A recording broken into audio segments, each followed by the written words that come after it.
Live 24 news, সত্যের সন্ধানে প্রতিদিন।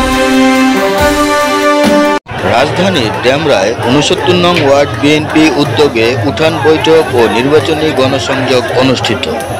শুক্রবার ১৭ অক্টোবর ডেমরা থানা এলাকার ৪ নম্বর গেট থেকে শুরু করে হাজার হাজার নেতাকর্মী নিয়ে ৬৯ নম্বর ওয়ার্ড প্রধান সড়ক, পাড়া, মহল্লা, অলিতে গলিতে ধানের শীষের পক্ষে গণসংযোগ মিছিলটি বাউলা বাজার শেষ হয়।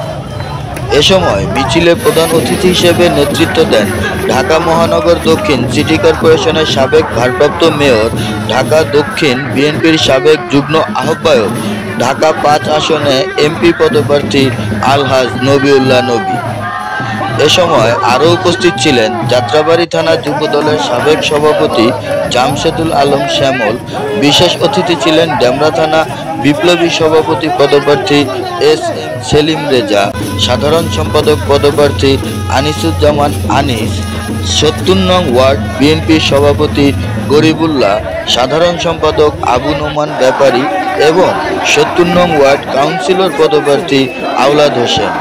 ৬৯ নং ওয়ার্ড বিএনপির সভাপতি রফিকুল ইসলাম রফিক, সাধারণ সম্পাদক আব্দুল হাই, ডেমরা থানা যুবদলের সভাপতি পদপ্রার্থী ডাক্তার রফিক, ৬৮ নম্বর ওয়ার্ড সাধারণ সম্পাদক জাকির হোসেন, ৬৭ নং ওয়ার্ড বিএনপি সভাপতি জয়নাল, ৬৬ নং ওয়ার্ড বিএনপি সভাপতি নূর হোসেন, সাধারণ সম্পাদক মনির তালুকদার সহ সকল নেতাকর্মী উপস্থিত ছিলেন।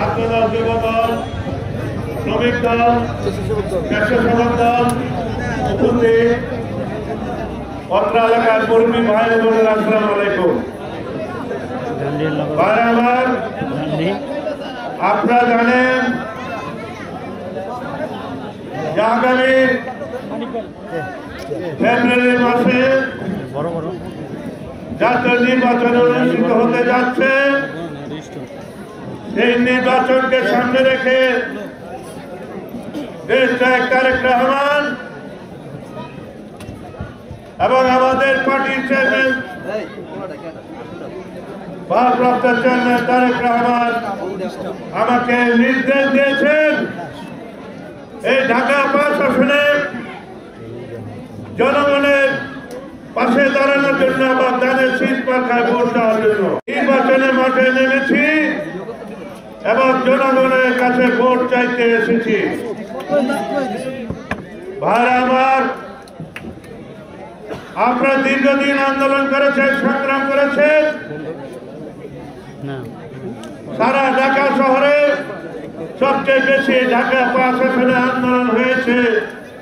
এই জন্য আমাদের ভারপ্রাপ্ত চেয়ারম্যান তারেক রহমান আমাকে এই ডেমরা থানা ঢাকা ৫ আসনে প্রার্থী হিসাবে গ্রিন সিগন্যাল দিয়েছে।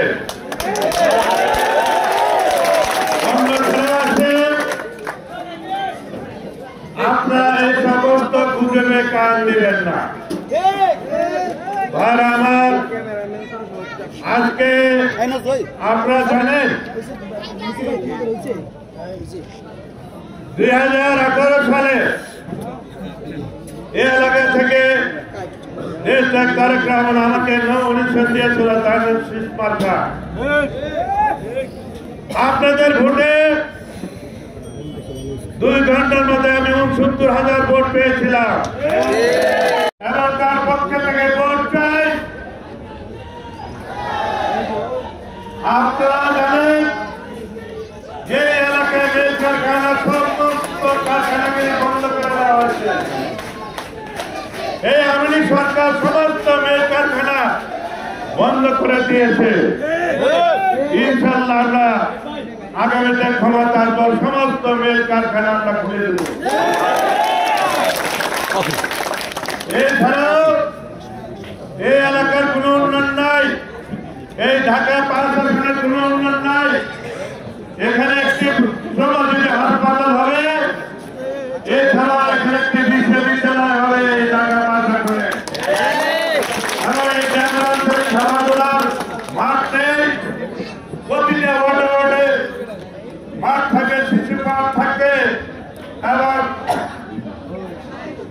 কলেজ থাকে, প্রতিটা ওয়ার্ড ভিত্তিক প্রত্যেক ওয়ার্ড ভিত্তিক শিশুপাঠ থাকবে। আজকে আপনারা জানেন যে আপনাদের এই সামনে একটা নদী আছে, সেই নদীর কিনারে আগে যখন খোলা ছিল তখন কর্মসংস্থান ছিল, সেই জন্য আবার নতুন করে এটাকে পুনরুজ্জীবিত করার জন্য আমি এখন থেকে চেষ্টা চালিয়ে যাচ্ছে এখানে ইমিডিয়েট করে এলাকার মানুষের কর্মসংস্থান। এই এলাকা থেকে আমি বিপুল ভোটে জয়যুক্ত হবে ইনশাআল্লাহ,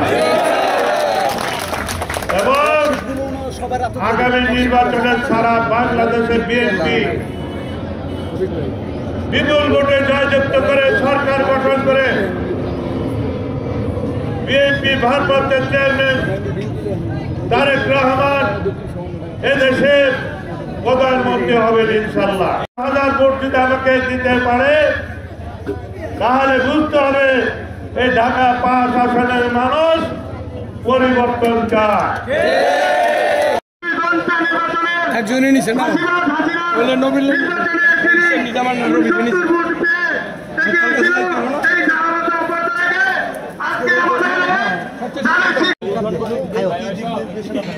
এটার মূল উদ্দেশ্য হচ্ছে আমরা নির্বাচনী প্রচারণায় আজকে উত্তরে আসছে নবী ভাই, তারকে নিয়ে আমরা গণসংযোগ করবো ড্যামরা হইয়া আমুলা হইয়া। এইটাই সফল করার জন্য আমি ড্যামরা থানার জিয়া মঞ্চের সভাপতি মোহাম্মদ জাহাঙ্গীর হোসেন, আমি আমার লোকজন সর্বোচ্চ সহযোগিতা দিয়ে এই অনুষ্ঠান সহযোগিতা করে সফল করার জন্য আসছি। নির্বাচনী প্রচারণা ঢাকা 5-এ নবী ভাইয়ের হাতে একমাত্র, এটা সবাই জানে, এটা প্রশ্ন করারই কিছু না, বাচ্চা থেকে বুড়া সবাই জানে। এই ঢাকা 5 মানে যদি আগামীতে মাদকের বিরুদ্ধে কি তৎপর, মাদকের বিরুদ্ধে জিরো টলার এখনই নবী ভাইয়ের এটা নির্বাচনী প্রতিশ্রুতি। মাদকের ব্যাপারে কোনো ছাড় নাই, সে যেই হোক। ভাইয়া একটা কুচক্র মহল কিন্তু আসলে আপনারা যাচ্ছেন পিআর পদ্ধতিতে নির্বাচন যাচ্ছে, আসলে এই বিষয়টা একটু জনগণ আপনি বলার আগে বলছেন কুচক্র, অলরেডি আপনি বলছেন এই কুচক্র, তাহলে তার রেজাল্ট কি আপনি আসলে নির্বাচন, আসলে নির্বাচনে আপনারা যে জিয়া মঞ্চ যারা পরিষদ আছে ড্যামরা থানা, আসলে আপনারা কি ধরনের ভূমিকা রাখবেন? আমরা জিয়া মঞ্চের পক্ষ থেকে যেমন ভাই যে জিনিসটা বলছে, আমাদের দেশে বর্তমানে সবচেয়ে বড় সমস্যা হয়েছে মাদক, প্রতিটা ঘরে ঘরে ঢুকে গেছে। আমরা এইটা প্রতিরোধ সবার আগে করব। আর যুব সমাজ, একটা দেশের যুব সমাজ ধ্বংস মানে দেশ ধ্বংস, এইটা থেকে আমরা ফিরাইতে পারলে 80% সমস্যার সমাধান হয়ে যাবে। যত সংসারে অশান্তি শুধু এই মাদকের কারণে। বিএনপির নাম ভাঙিয়ে কিন্তু এখনো চাঁদাবাজি করছে, আসলে নাম ভাঙালে কি করবেন? এখন আপনার কথার কথা, আমার একটা কর্মী এইটা করছে, আইন আপনি প্রুফ দেন, আমি পানিশমেন্ট না দিতে পারলে বলবেন তো হ্যাঁ আমার কর্মী করছে, আমি ছাড় দিচ্ছি। তার জিয়ার আসলে আপনারা এই জনগণের কাছে কিভাবে পৌঁছাচ্ছেন, এবং 31 দফাটা কি, এটা জনগণ তো অনেকে বুঝে না। 31 দফা আসলে এটা একটা কাঠামো, আমরা এই প্রতিশ্রুতি আর কি তারেক জিয়া বা আমাদের সবার যে আমরা এই কাজগুলা করব। তো এখানে এখন এই স্বল্প সময় আমি 31 দফা তো আর পুরো বলতে পারবো না, আমি বলতেছি যে এইটাই, ওইটা পড়লে দেখবেন এই কাঠামোগুলো যদি ঠিক করে একটা দেশ এমনিতেই ভালো হয়ে যাবে, সুন্দর হইব। জানেন যে এই সামনে বছর হয়তো নির্বাচন হবে, এবার কিন্তু অনেক নতুন ভোটার হয়েছে, আসলে নতুন এবং পুরাতন ভোটার, আপনার এলাকাবাসী যারা ড্যামরা থানার ভোটাররা রয়েছে, এদের উদ্দেশ্যে আপনি কি বলার রয়েছে? আমি বলতে চাই যে আগে দেখা গেছে অনেকেই ভোট দিতে পারেন, আমি গেছি বা আপনি গেছেন, গিয়ে দেখছেন আপনার ভোট দেওয়া হয়ে গেছে। এবার আমি আশা করি বর্তমান যে সরকার আছে এমন একটা জিনিস করবে যে একটা ব্যক্তি তার ভোট থেকে বঞ্চিত হইব না, নতুন হোক আর পুরানো সবাই সবার অধিকার ফিরা পাইব। মানে আসলে এই কি বলা রয়েছে যে নতুন প্রজন্ম আসলে কাকে ভোট দেবে, এই বিষয়টা আপনি? নতুন প্রজন্ম আমি তো চাই আমি দানের শীষ করি, আমি চাই অবশ্যই দানের শীষে ভোটতে। সোশ্যাল মিডিয়ায় আপনাদের যে বিএনপি সম্পর্কে একটি কুচক্রী মহল নানা সৃষ্টি করতেছে, গুজব সৃষ্টি করতেছে, এই প্রতিবাদে আপনারা কি পদক্ষেপ নিচ্ছেন? এটা আপনাদের আমি আপনাদের দিই, এটার উত্তরটা হইল এই যে মিডিয়া বললেন না, সোশ্যাল মিডিয়ার এইরকম প্রচার করার আগে এটা জাস্টিফাই করা উচিত, জিনিসটা রাইট কি রং। একজনে বললো আপনি দিয়ে দিলেন, একটি 500 মানুষের ভিতরে 200 লোক বিশ্বাস করে হলাইলো না, জানি না একটি সোশ্যাল মিডিয়া যারা আপনাদের বিএনপির ভালো চায় না, সেই একটি দল, তারা প্রত্যেকে টপ টু বটম তারা এই অপপ্রচারগুলা বিএনপি সম্পর্কে চায়। আর ইনশাআল্লাহ 1 মাসের ভিতরে ঢাকা 5 নবী ভাই ক্লিয়ার মেসেজ তো এখনই আছে, আরো ক্লিয়ার দেখবেন, আয়নার মতো স্পষ্ট। 1 মাসের পরে এই যেই আইসা যে চিমটি চুলকানো এগুলো সব বন্ধ হয়ে যাবে। এই থেকে এইরকম হবে ইনশাআল্লাহ।